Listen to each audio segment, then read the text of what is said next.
Revelation 1962. From the 20th of June 1941. Away from God, state of weakness. The state of remoteness from God is a state of weakness, even if the human being believes that he is in full possession of his strength and can do with it as he pleases. Yet he will only be able to achieve earthly success if this is in accordance with divine will. But not any spiritual success, and only the latter is decisive for eternity. Earthly life will soon be over and earthly success has no lasting value. No matter what a person who is distant from God start, he will not find the support of the good forces, for they will not give their help to a start which is meant for the increase of matter. But whatever is done in a state distant from God also contributes to the increase of the power of the one who opposes God.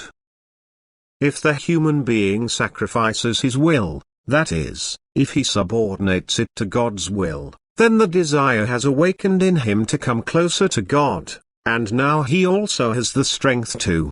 His state of weakness is overcome, and the more he surrenders to God without resistance, the more so.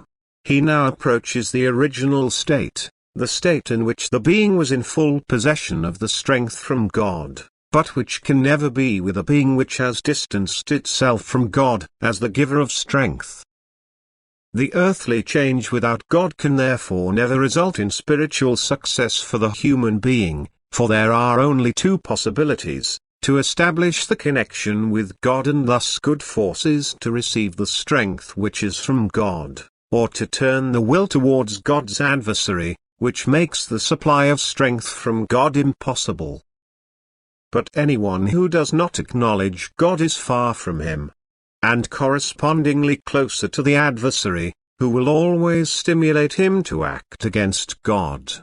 And the person who is distant from God also complies with this stimulus. And thus he voluntarily gives himself into the adversary's power and remains a weak creature, incapable in every way of developing spiritually. He is completely weakened, and this is his own fault, since he was free to turn to God instead of the adversary and uses his will in a God-opposing way. Being away from God is weakness. Proximity to God is strength and power. And the being is free to choose its state. Amen.